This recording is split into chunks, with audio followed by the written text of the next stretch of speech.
안녕하세요. 유튜브 넘버원 축구 분석 전문 채널 골때리는 TV 배팅맨입니다.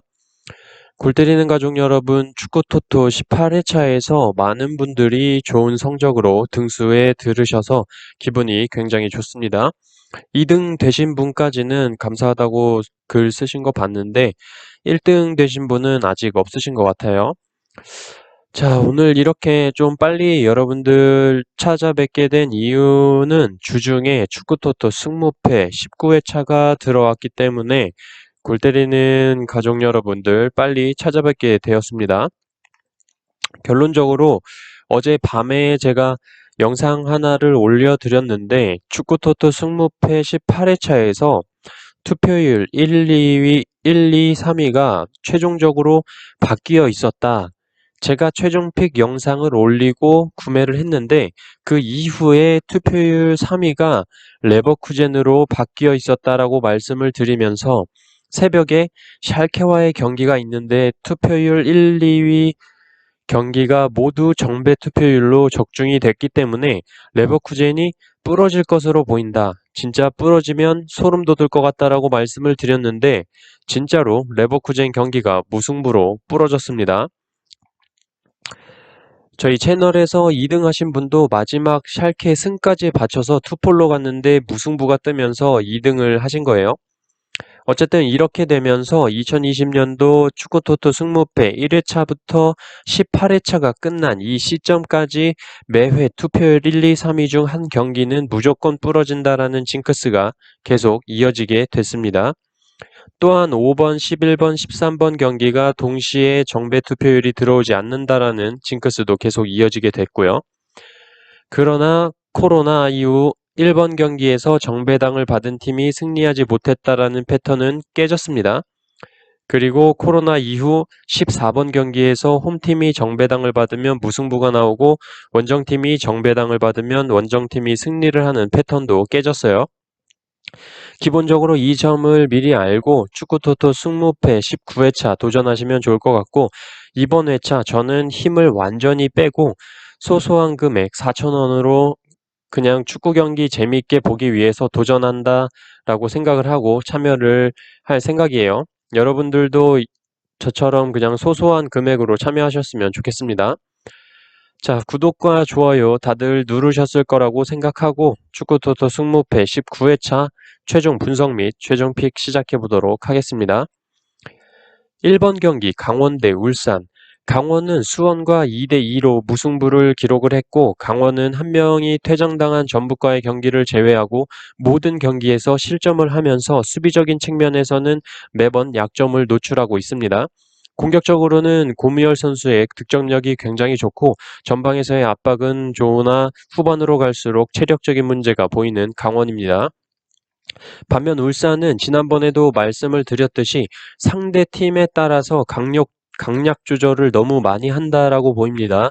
이번 경기에 힘을 줄지 안 줄지 정확하게 모르겠지만 윤빛가람과 이청용이 나오고 안 나오고의 차이가 있어 보이고 엔트리에 힘을 주지 않는다면 굉장히 강원을 상대로 힘든 경기를 보여줄 것이고 울산은 성남과의 경기에서 보여줬듯이 라인을 깨고 들어가는 선수들을 놓칠 때가 많았습니다. 강원이 라인을 깨고 들어가는 데는 굉장히 좋은 모습을 보여주고 있기 때문에 이 경기 울산이 힘을 줘서 최종적인 선발 엔트리로 나온다면 울산이 승리를 하겠지만 주중 경기에서 힘을 빼서 경기를 한다면 강원이 좀 승리까지는 못하더라도 무승부까지는 할 수 있을 거라고 생각해요. 저는 그래서 이 경기 강원의 단통 무승부 예상합니다. 2번 경기 포항 대 전북. 포항은 지난 상무와의 경기에서 대승을 거뒀죠. 하지만 이번 상대는 전북이고 상대 전적에서도 1무 3패로 약한 모습을 보여주고 있어요. 지난번에 말씀을 드렸듯이 포항은 약한 자에게 강하고 강한 자에게 약한 모습이 그대로 드러날 것으로 보이고 포항은 양쪽 사이드백 자원들의 손실도 큰데 주전 센터백 하창래 선수가 경고 누적으로 출전이 불가하고 주전 미드필더 최영준 선수가 전북에서 임대를 왔기 때문에 출전이 불가하죠. 그렇다면 미들의 파워가 가장 강한 전북이 포항을 상대로 패배할 일은 없어 보이고, 다만 좋은 마무리로 전북의 득점을 많이 보여줬던 이동국 선수가 지도자 교육으로 인해서 이날 출전이 불가합니다. 그래도 벨트비크가 있고 중원에서의 힘이 센 전북이기 때문에 충분히 골을 기록할 수 있을 거라고 생각을 해요. 저는 그래서 이 경기 포항의 단통패 예상합니다. 3번 경기 성남 대 수원. 성남은 정말 울산과의 경기에서 김남일 감독님의 빠따타카 전술이 얼마나 빛을 발하는지 저는 봤다고 생각합니다. 빌드업이 굉장히 좋고 양동현 선수로 상대방 수비들을 유인을 하면서 예상치 못한 선수들이 공간으로 침투를 하면서 라인을 깨는 모습은 정말 인상적이었다고 봅니다. 다만 한 가지 아쉬운 점은 라인을 깨고 들어간 선수들이 결정력 면에서는 확실히 좀 떨어지는 면이 있었다고 봐요. 수원은 강원과의 경기에서 무승부를 기록했지만 역시나 타가트 선수의 컨디션 저하, 솔직히 교체 후 모습을 보니까 동료들은 열심히 경기장에서 뛰고 있는데 혼자 깨끗하게 샤워하고 나와서 핸드폰이나 하면서 놀고 있는 모습은 정말 멘탈적으로 이미 팀에서 마음이 떴구나라는 생각이 들었습니다. 또한 크르피치도 인상 깊은 모습을 보여주지 못하고 있어서 수원은 공격적인 면에서 너무나도 떨어졌다고 보입니다. 두 팀 모두 수비적으로는 굉장히 좋은 모습을 보여주고 있어서 무승부의 가능성이 있지만, 그래도 최근 좋은 모습을 보여주고 있는 성남, 김남일 감독님의 상대팀에 따른 전술 운영이 좋은 점, 즉 빠따타카를 믿고 성남의 단통 승 예상합니다. 4번 경기 메넨글라드바흐 대 볼프스부르크. 메넨글라드바흐는 이번 시즌 처음으로 2연패를 기록을 했습니다. 메넨은 그렇다 치고 프라이부르크와는 경기를 주도했음에도 한 골을 내주면서 패배를 기록했죠. 경기력 면에서는 나쁘지 않았다는 점, 홈으로 돌아와서 반전이 필요한 상황입니다. 볼프스부르크는 프라이부르크와 무승부를 기록하면서 경기력은 좋아 보이지만 부상자가 많아 주중 경기에서 로테이션을 통한 체력 안배가 되지 않을 것으로 보입니다. 경기력 면에서는 대등하다고 보이고, 패턴적인 측면으로는 메넨글라드바흐는 이번 시즌 2연패를 처음 기록했기 때문에 이번 경기에서는 다른 결과, 즉 승 아니면 무승부가 예상이 되고, 배당적인 측면 또한 메넨글라드바흐 사이드로 나타나고 있습니다. 골대법으로는 무승부가 제일 확률이 낮게 나오고 있어요. 저는 그래서 이 경기 메넨글라드바흐의 단통승 예상합니다. 5번 경기 프라이부르크 대 헤르타 베를린. 프라이부르크는 홈에서는 수비보다 공격적으로 경기에 임하는 전술을 많이 보여주고 있고, 헤르타 베를린은 리그 재개 이후에 승 아니면 패로 갈리는 경기를 많이 보여주고 있습니다. 지난 경기에서 헤르타 베를린은 수비수 보야타가 퇴장을 당하면서 이프랑크에 대패를 했고, 이번 경기 역시 보야타 없이 치러야 하고 미드필더 레키도 부상으로 뛰지 못합니다. 하지만 공격적인 자원들은 괜찮은 헤르타 베를린이죠. 결론적으로 공격 대 공격이 붙는다고 보고 있고, 그렇기 때문에 이 경기 저는 승패로 갈리는 경기로 예상을 하고, 패턴적으로도 프라이부르크는 이번 시즌 연속 무승부가 없고 골대법 또한 무승부 확률이 제일 낮다는 점을 고려해서 투픽으로 가려고 했지만 이번 회차 힘을 빼자라고 생각을 해서 이 경기 5번 경기, 11번 경기, 13번 경기 묶어서 볼 때 정배 투표율이 함께 나온 적이 없다고 말씀을 드렸죠. 근데 11번 경기 도르트문트, 13번 경기 레버쿠젠이에요. 저는 이 두 경기 이변으로 보지 않고 있기 때문에 5번 프라이부르크를 승패로 가지 않고 단통패로 예상합니다. 저는 프라이부르크의 단통패 예상합니다. 6번 경기 유니온 베를린 대 파도보른. 유니온 베를린은 지난 쾰른과의 경기에서 경기력적으로는 밀리는 경기를 보여줬지만 어쨌든 승리를 따냈다는 건 고무적이라고 생각을 하고, 파도보르는 브레멘에 개털렸죠. 전체적인 밸런스가 좋지 않은 팀이 무작정 공격적으로 나갔다가는 어떻게 되는지를 보여주는 경기였다고 봅니다.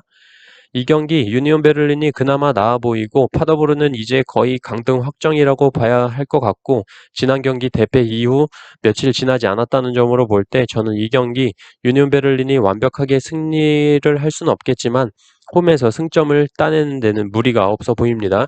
저는 이 경기 유니온 베를린의 단통승 예상합니다. 7번 경기 광주 대 인천. 광주가 현재 연승의 흐름을 타고 분위기가 굉장히 좋습니다. 하지만 광주가 수비적인 측면에서 그렇게 좋아 보이지 않고 오히려 수비적인 측면으로만 볼 때는 인천의 짠물 수비가 더 좋아 보이는 건 사실이에요. 인천이 지금 4연패로 암담한 현실에 빠져 있지만 이 경기만큼은 잡고 가야 할 것으로 보입니다. 이 경기까지 광주에게 잡힌다면 인천은 더 이상 올라올 수 없는 나락에 빠진다고 생각을 하고 이번만큼은 김호남과 무고사에게 희망을 걸어야 할 것으로 보여요. 광주는 엄원상 선수의 부상이 경미하다고는 하지만 주중 경기까지 출전을 시키면서 무리하게 할 것 같지는 않아서 공격에서의 파괴력이 떨어질 것으로 보입니다. 이 경기 무승부에 초점을 맞춰야 할 경기로 보이고 오히려 인천의 한 방에 광주가 패배할 수도 있을 것 같은 예상이 들어서 이 경기 광주의 무와 패 투픽 예상합니다. 8번 경기 상주 대 서울. 서울은 지금 답이 없습니다. 대구전에서는 6대0으로 개털리면서 멘탈이 나갔다고 보이고 공격적으로 너무나도 무뎌졌다라고 보입니다. 자책골도 2골이나 기록을 했고 저는 페널티킥을 골키퍼가 막았는데 같은 편 수비수가 뛰어들어오면서 자살골을 넣는 거는 또 처음 봤습니다. 그만큼 지금 서울은 제정신이 아니라고 볼 수 있죠. 공격이 안 되니까 계속 공을 가지고 있을 때도 센터백하고 수비형 미드필더 쪽에서만 계속 공이 돕니다. 공격적으로 나가지를 못해요.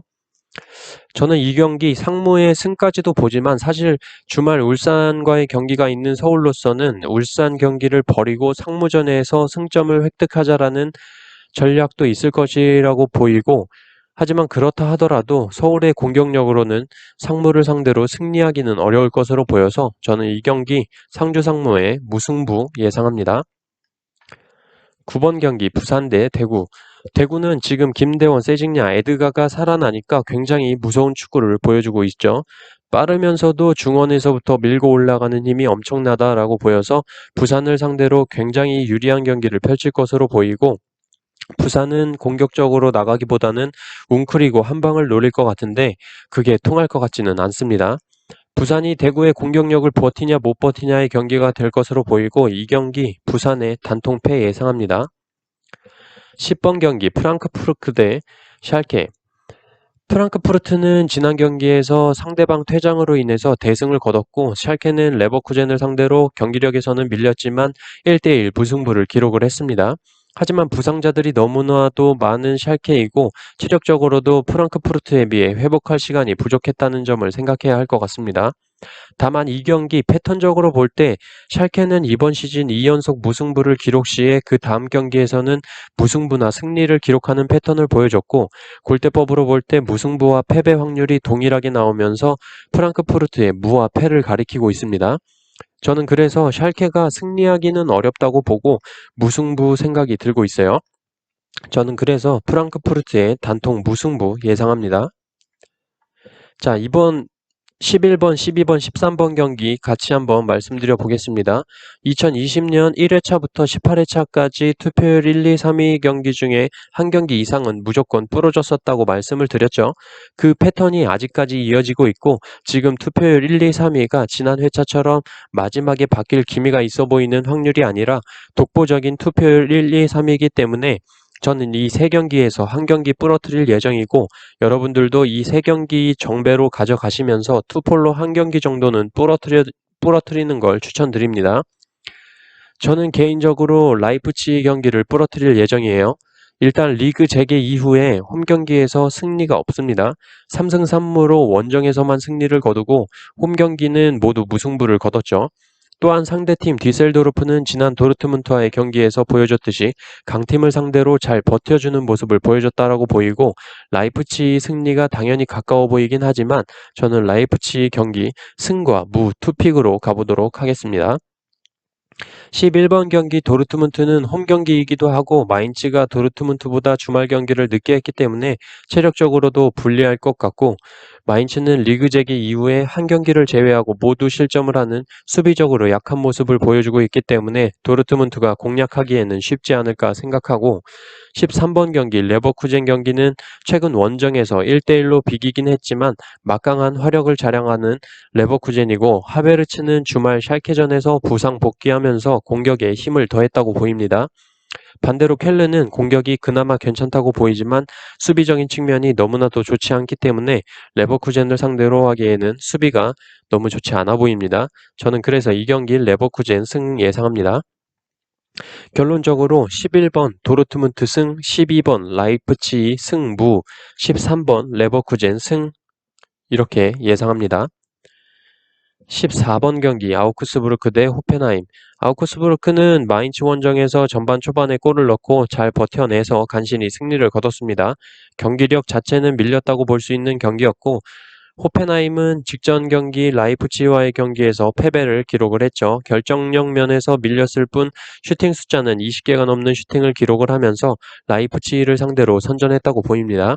결론적으로 이 경기 아우크스부르크가 호펜하임보다 경기력이 좋아 보이지 않고 최근 4경기 동안 멀티골이 없을 만큼 결정력적인 측면에서 답답한 모습을 보여주고 있어서 호펜하임이 유리한 경기를 펼칠 것으로 보입니다. 저는 이 경기 아우크스부르크의 단통패 예상합니다. 자, 이렇게 14경기 4,000원 픽으로 여러분들께 공유를 드렸고 실질적으로 항상 말씀드렸다시피 이번에 저는 구매할 금액만 여러분들께 말씀드리기 때문에 4,000원만 구매를 할 예정입니다. 너무 빨리 돌아온 축구토토 승무패 주중 경기라서 경기를 많이 보지 못했던 탓도 있기 때문에 소소하게 축구 경기 즐기자는 측면에서 구매할 예정이에요. 오늘 여러분들한테 최종 픽 올려드려야 하는데 자세하게 말씀드리기에는 정리할 시간도 너무 부족해서 경기를 보는 저의 예상은 어떻다 정도만 말씀을 드렸고 제 최종 픽 들어보시고 괜찮다고 생각하시는 픽 가져가셔서 조합 잘 하셔서 좋은 결과 있으셨으면 좋겠습니다. 저는 이만 들어가 보도록 하겠습니다. 이상입니다.